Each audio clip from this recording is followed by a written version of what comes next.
like to look at how the hormones should run. I'd like to look at what throws the hormone out of balance, and then I want to finish by showing you how you can get the balance back.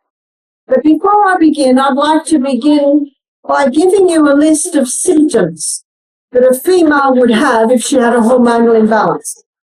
Early periods, normally 16 to 18, you never hear of that today. Working girls getting their periods at 9, at 10. That there's something wrong there. That's a huge imbalance. Also, for a female, it's very heavy periods, very painful periods. Premenstrual tension, isn't that good news? It's not normal. Men and women alike are happy about that. Also, painful breasts at period time, migraines at period time, endometriosis, fibroids in the uterus, cysts in the ovaries, polycystic ovarian syndrome, heart disease, depression. These are some of the symptoms of a hormonal imbalance. Thyroid shocks. What about a man? For a man to have a hormonal imbalance, the symptoms can be low sperm count, also penile dysfunction, inability to hold an erection, prostate problems. We didn't even know what the word prostate meant 30 years ago, but it's almost a household name today. It's a hormonal imbalance. Too much of the female hormone can cause a man to be effeminate, and too much of the male hormone can cause a woman to be masculine. These are some of the symptoms of a hormonal imbalance. So let me begin by showing you how the hormones are made. Notice the hormones are made from cholesterol. If you don't have enough cholesterol, you're going to have a hormonal imbalance. From cholesterol, the body makes pregnenolone. From pregnenolone, the body makes progesterone. Progesterone is a key hormone because from progesterone, estrogen is made. From progesterone, testosterone is made. From progesterone, the adrenal hormones are made. I'm going to explain the monthly cycle like a dance, because it is like a dance. Different players come onto the stage at different times of the month. So let me introduce you to the star players. Progesterone is one of the players, and progesterone's wearing a green dress in this dance. And progesterone's nickname is Happy Hormone. What's the old saying? Happy wife, happy life. There are many unhappy homes because of a hormonal imbalance. The other player in this dance is estrogen. Estrogen's going to be wearing a red dress, and estrogen's role in the body is that of a cell proliferator, causing massive cell growth. It is estrogen that causes the skinny young girl to develop into a beautiful, shapely woman. But if the beautiful, shapely woman's hormones stay out of balance with too much estrogen, the beautiful, shapely woman can get out of shape the other way. I liken estrogen to fire and water. Good slave, bad master. Day one of the monthly cycle is the day that a woman begins to menstruate. And day one of the monthly cycle, progesterone levels are low. Day one of the monthly cycle, estrogen levels are low. But by day 7, estrogen levels are rising up until day 11. Estrogen is now the star player in the dance of the hormones. We're going to go to the stage where the dance is played out, which is the reproductive organs of a woman's body. This is the uterus, they're the fallopian tubes, they're the ovaries, that's the cervix, this is the birth canal.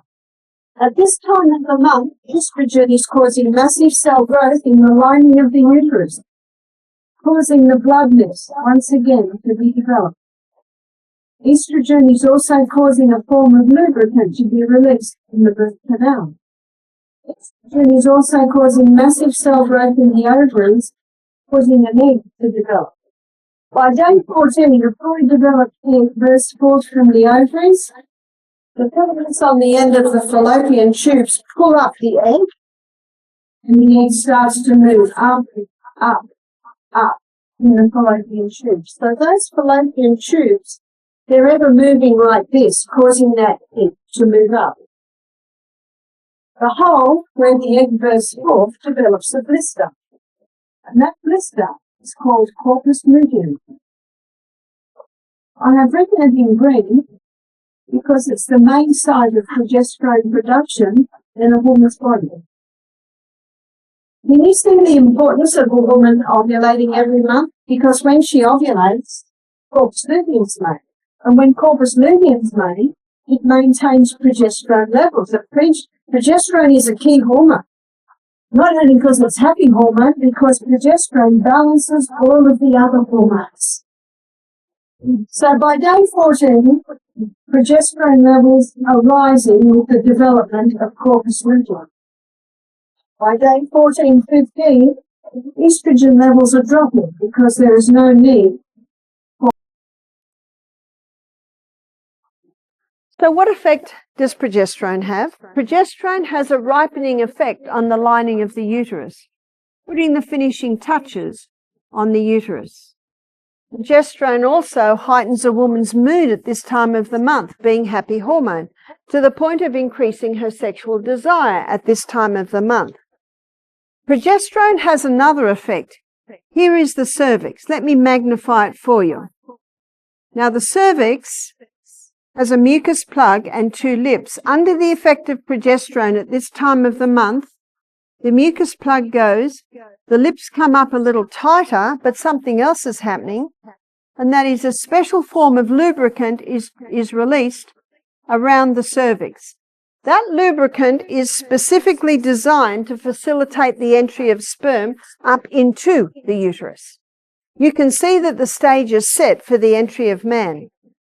Between 200 and 500 million sperm are released with one ejaculation.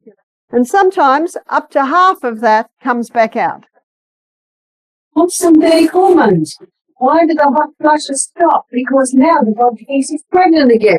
And it puts its energies into the uterus and breast instead of the skin. You see, estrogen causes capillary dilation, causing the blood to rush. Husband knows because all the blankets get thrown off in the middle of the night, and 10 minutes later it'll get pulled back on.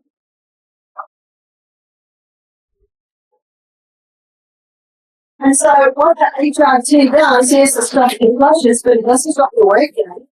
It actually doesn't affect the mood. And how many menopausal women, they get hot flushes, they've got weight gain, they're depressed, they have no desire for sex. And when they do have sex, it's painful because it's lining the vaginal sativa, and they've lost their lubricant. Oh, they're all women, most miserable. And their husbands too, Tragic, isn't it? And how does that woman feel about herself? She hates it. What can she? I remember when my daughter was in the car with a group of friends and they were all talking about how they're about to fly to Europe. And instead of taking the week on the sugar pill, they just take the pill non-stop so they don't get a period while they're traveling. My daughter was quiet, and they said to her, "You don't take the pill, do you, Jess?" She said, "No." "Why not?"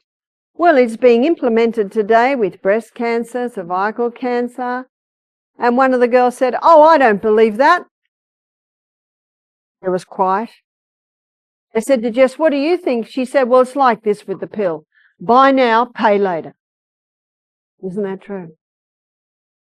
But I know, you see, the baby boomers, the ones who were first were on the pill. The baby boomers are all in their 50s, 60s now.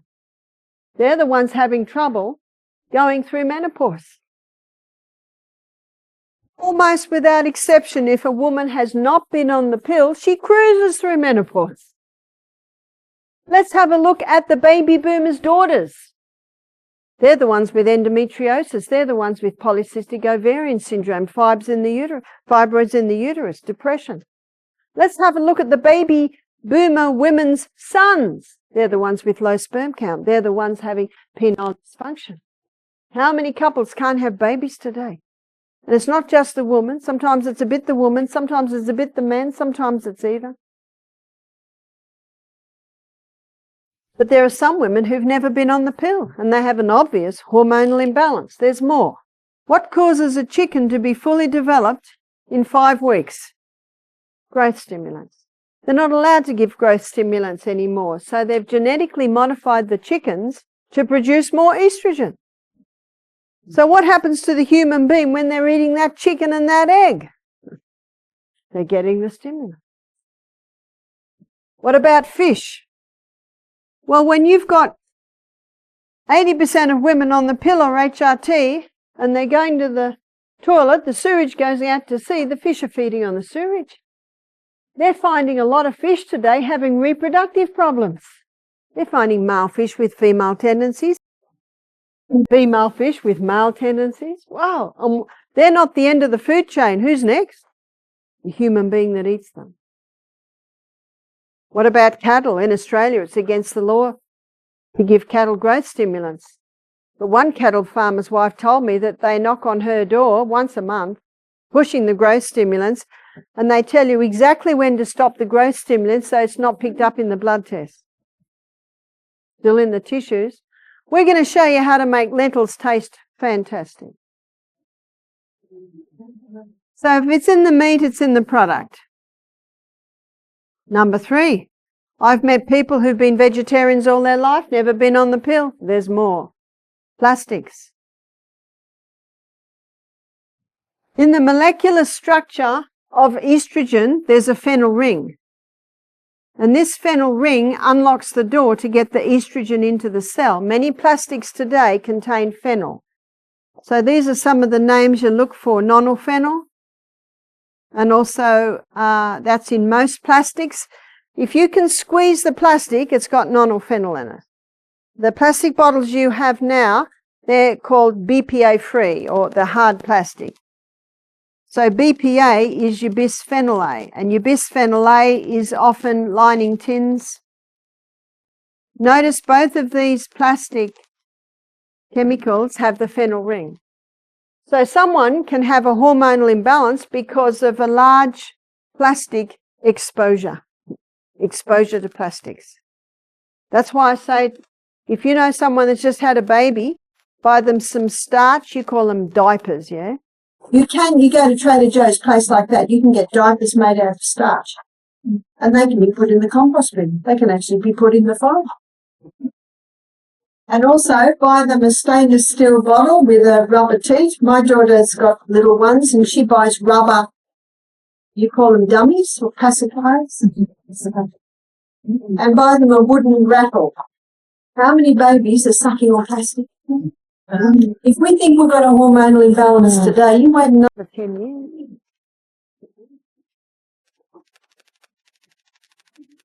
So be careful of plastics. I think it's impossible to eliminate plastic. It's handy stuff.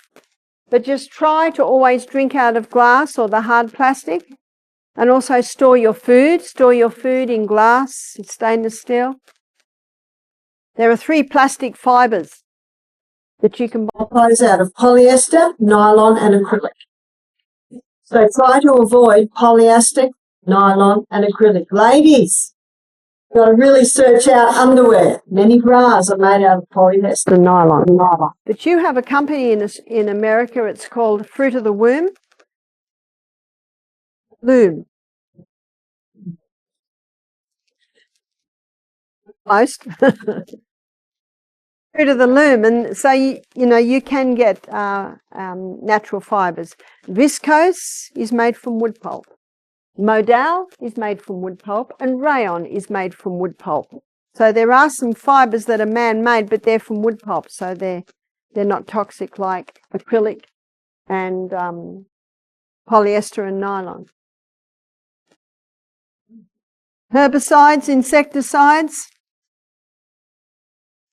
There's one that's just been acknowledged to be incredibly dangerous, and up until about 6 months ago we were told that it was only a surface spray and it was fine, and that's Roundup. And many foods that people are eating today have Roundup on them. The Sri Lankan government has banned it because so many rice farmers were dying of kidney cancer, kidney disease, their children getting kidney problems because of the Roundup. 6 months ago, there was a front page news in Australia on Roundup because 2 farmers, a husband and his wife, both died from pancreatic cancer. It was directly affected to the Roundup that they really used all around their property. Also chemicals, Got to get the chemicals out of our homes, out of our food. These are 3 cells, and these are 3 estrogen receptor sites. This is xenoestrogen. A xenoestrogen is a chemical estrogen, so these 3 here would be under the classification of the xenoestrogen, estrogen unit. Xenoestrogens are 20,000 times stronger than human estrogen. So how big is the xenoestrogen? It's big. How big is the human estrogen? It just sits in the receptor site like that. But human estrogen is 20,000 times stronger than plant. So how big is plant? Plant is just a little slip of a thing that just slips into the lining of the receptor site. So where do you get your plant estrogens? Probably predominantly soy. Now in America today, the soybean is called Roundup Ready. Is that right? Because it's been genetically modified to resist Roundup. And 5 times before harvest, the whole field is sprayed. That soybean is a dangerous soybean. Not because of the natural estrogens, but because of the xenoestrogens that it contains. So if you eat soy, make sure it's organic, non-GMO. The plant estrogens work with the body. Remember Psalm 104 verse 14, that God gave herbs for the service of man? So what happens is, the plant estrogens come along and they knock, excuse me, do you need me? And the cell says, no, we've got enough. And so the plant estrogen sits at the door. Now this protects that cell from the xenoestrogen. But if it knocks and says, do you need me? And the cell says, we certainly do, it will come in. That's what plants do. They work with the needs of the body. Whereas these xenoestrogens, remember, they've already got the key. They've got the phenyl ring. They're in there whether you need them or not. So how do we turn this around? Number 1, eliminate. If you don't turn the tap off, you're still going to be mopping up in the other corner. Eliminate the pill. Eliminate HRT. So what do we do for birth control? Sex is 2-part. Contraception should be 2-part. There is a woman's role and a man's role. I believe the woman's role is to know when she's ovulating, and her body will give her 3 signs. One sign is her temperature will change. So she takes her temperature before she gets out of bed every morning, and she will find that the temperature will do this, then it'll drop and go up onto a higher plane. And that will happen around day 14. Taking her temperature allows her to define the day. The second is that her vaginal mucus will change. So when progesterone is high, it is profuse, clear and stringy. When estrogen's high, it's not as profuse and it's more white. The third sign is that her cervix changes. And as I showed you before, when progesterone's high, the cervix comes up a little thinner and the mucus plug goes. When estrogen's high, the cervix is thicker and the mucus plug is in place. Now, at first, a woman has got nothing to compare it to.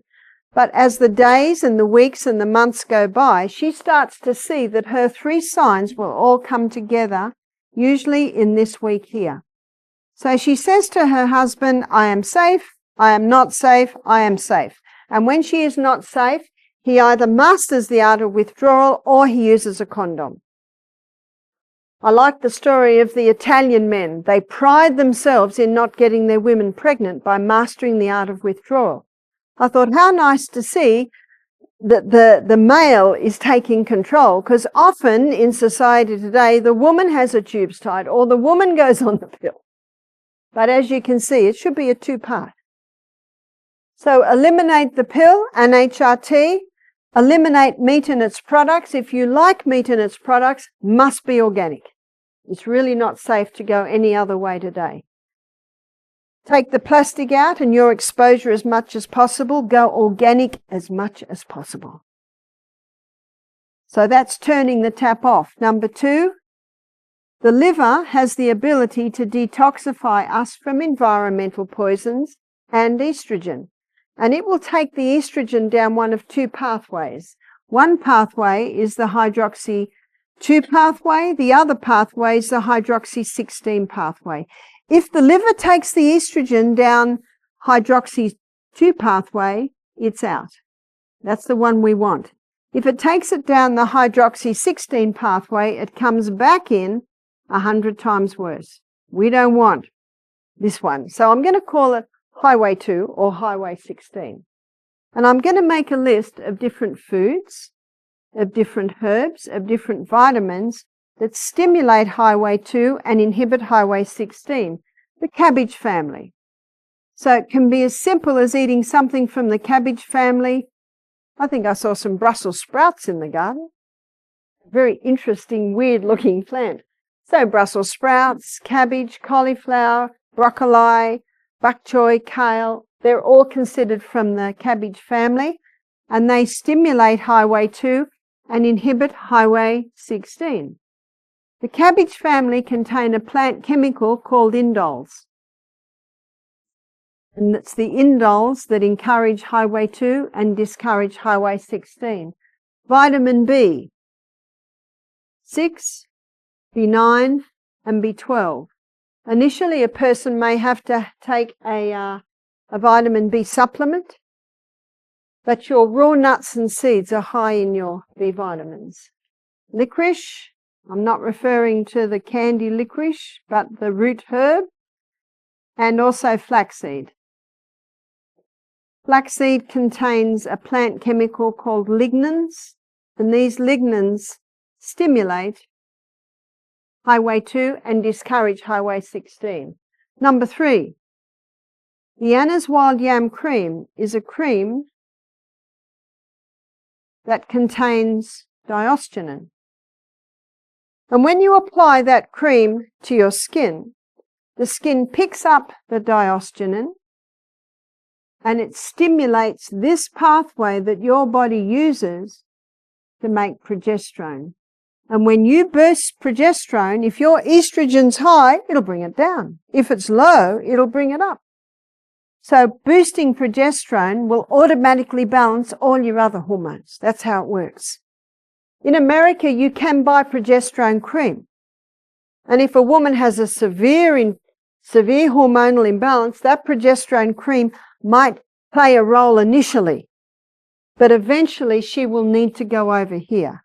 Because if you keep putting progesterone into the body says, well, this is nice, I don't have to make progesterone anymore. It can get a little lazy.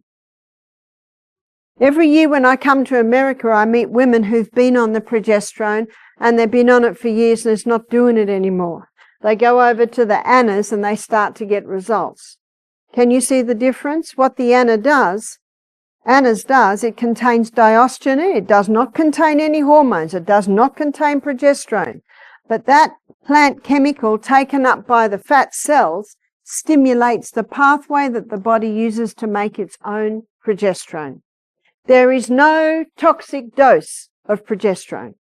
Can you have too much happy hormone? I suggest not. What did they say of Patch Adams? His problem was he had excessive happiness. I'd like to suggest there's not enough. But there definitely is a toxic dose of estrogen, as I have shown you. I met a 9-year-old girl who I advised go on the Anna's Wild Yam Cream. She developed breasts at 8 and she had her periods at 9. She's got a major imbalance. I met a 92-year-old lady who was on it for her osteoporosis. Progesterone boosts bone-building cells, so anyone on osteoporosis should be on progesterone. We'll cover that osteoporosis a little bit more tomorrow. Thyroid problems. High estrogen opposes thyroid function. Going on the Anna's Wild Yam Cream will get that estrogen down and help contribute to conquering thyroid problems. I've seen many, particularly women, conquer their depression by implementing what we're going to begin looking at tomorrow, which is the 8 laws of health. Going to bed early, exercising, drinking more water, stopping the caffeines and the alcohols and the sugars. I find when those laws are implemented in conjunction with the Anna's Wild Yam Cream, that's when results start to happen. How do you apply it? One finger dip, just past the nail bed. I used to say first knuckle, but one lady thought that was the first knuckle and she went through the whole jar in 1 month. So now I say just past the nail bed. You dip your finger in and apply it inside of arms one time, chest another time, abdomen another time, inside of thighs another time. You alternate your sites of application every morning and every night. So put it by your bedside table, as you'll see on Saturday morning where I show you how you can rewire your brain. It takes about 21 days to form a habit. So just have it by your bedside table. Wake up, see cream, apply. Get into bed to go to sleep, see cream, apply. So that's 3 weeks a month. If a woman is still menstruating, she will apply it for these 3 weeks here where the progesterone is highest. She stops when menstruating. If a woman is not menstruating anymore, she just chooses 1 week of the month where she does not apply it. Ideally, a woman should be on it for at least a year. If she stops after a year and some symptoms return, what's her body saying? A little bit longer. A little bit longer. It might take it might take 1.5 or 2 years. With many people, it's been out of balance for 20 years. The good news is it's not going to take 20 years to get back into balance, but it may take a year or two to get back into balance. But I do see women getting results sometimes within a month or two. But it doesn't mean they're balanced yet. It's starting to get the balance. Let's have a look at the menopausal woman for a moment. Will this help with weight gain? Absolutely, especially in conjunction with time-restricted eating and the exercise, which we're going to look at in detail on Friday, drinking between meals, not snacking. Definitely. In fact, a common email that I get 6 weeks after the program is 10 kilos lost. What would that be? 20 pound loss. And people say to me, it's like I'm not even on a diet because I'm eating so well. But I'm not eating my large meal at the end of the day, and I'm eating less carbs. And so it's all those little bits and pieces. Yes, the Anna's Wild Yam Cream will help with mood and getting the happy hormone up. Yes, it will increase the desire for sex. But what about the very tender birth canal vagina? The cells are very tender. What about the lubricant that seems to be lacking in many women who are on the pill when they're young? Well, there's something else that's becoming popular, and it's called the Yoni stones. The Yoni stones are made out of nephrite jade, and they were developed in the Chinese dynasty to help the young concubines be sexually toned for the emperor. But they're becoming popular now, and as I explain it, you'll see why. The 3 stones are about this size. So this would be the largest stone, and then you've got the middle size stone, and then you've got the smaller stone. They look like little eggs, and they have little holes here where dental floss can be put in. And what a woman will do is she will insert this stone until it touches her cervix. A woman will not even be able to feel that he's there. For the first week, she wears it 1 hour a day. For the second week, she wears it 2 hours a day. For the third week, she wears it 3 hours a day. For the fourth week, 4 hours a day. For the fifth week, 5 hours a day.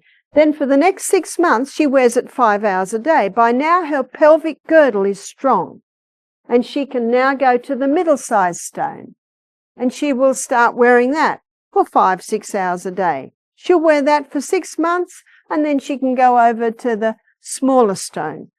So what's happening here? Well, let me draw your pelvic girdle stretched out and show you. So here's the pelvic girdle stretched out.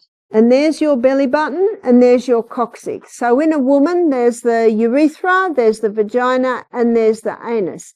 So you've got a muscular system going around like this, And you've also got muscles going round and round and round, round and round and round, round and round all the orifices. So when the stone is held, to hold the stone, the pelvic girdle has to gain strength.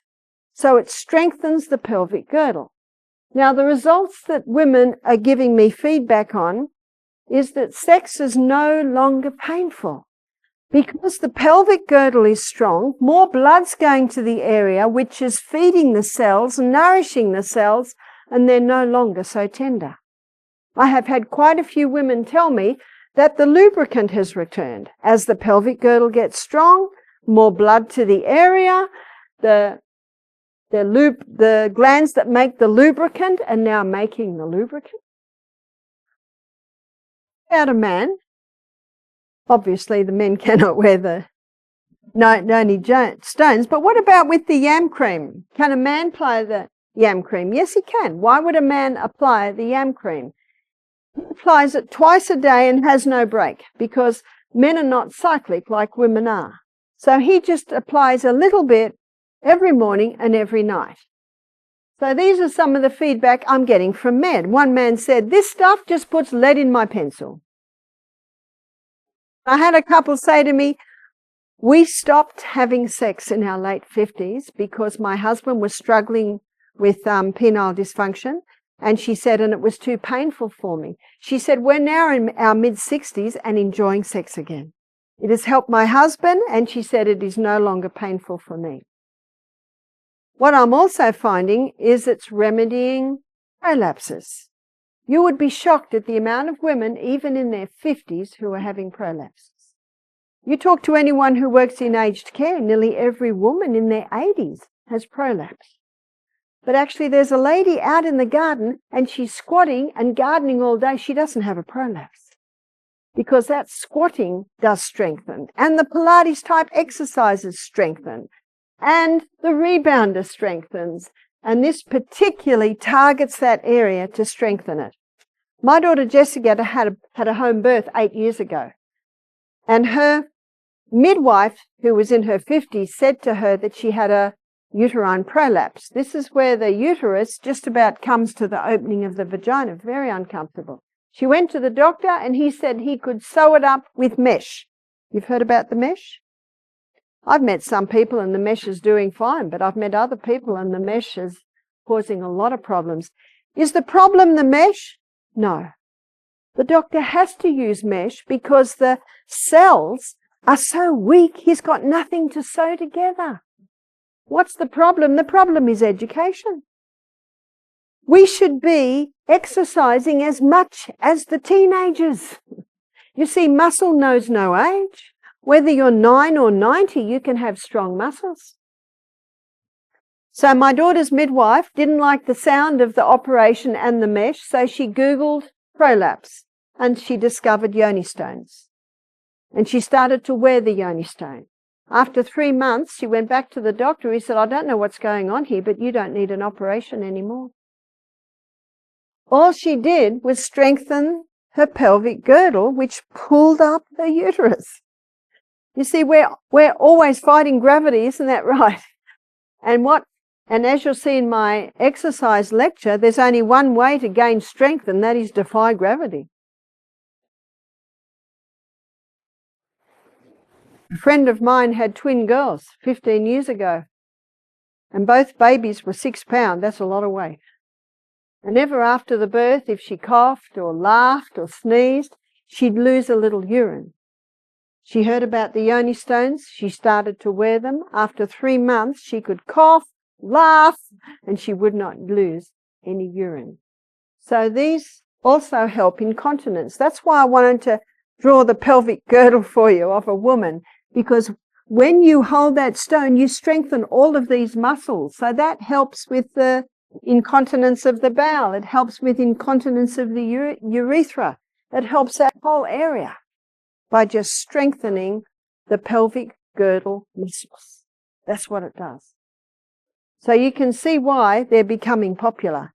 And when a woman gets her pelvic girdle strong, she can actually give them to her daughter. So this is something that you've got forever.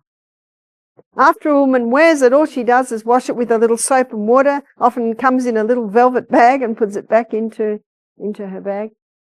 But as you can see why it is having such results, because I always want to know why, you might have noticed.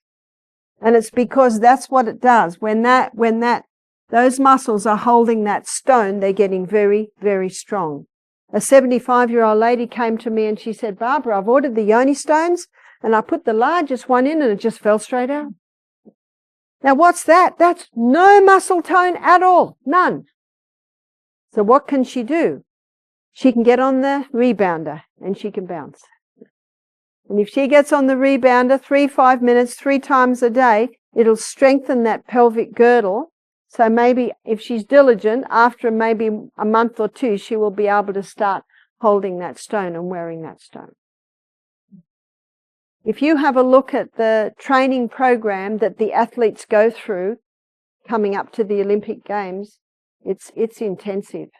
Now we are training for something more important than the Olympic Games, and that's the latter years of our life.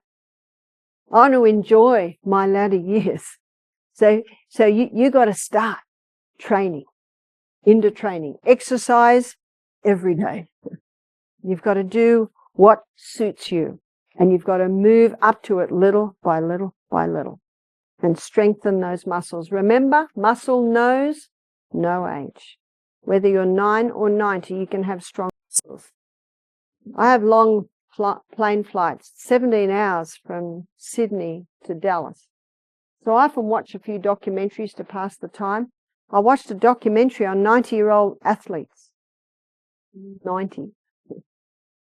Mind you, they're not running as fast as the 20-year-old, but they're strong and they're fit and they're enjoying their life. How many people in the world today are sick and struggling for the last 20 years before they finally pass?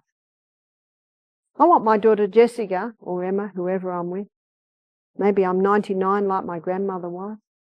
I haven't come in for breakfast. They go outside, I'm sure I'll be in the garden. I'm lying on the path. They come up a little closer. Oh, I'm dead. How nice. Maybe I'm holding a gardenia and smiling. What a nice way to die. Not in every case, but in many cases, the way we live determines the way we die. So this is important stuff.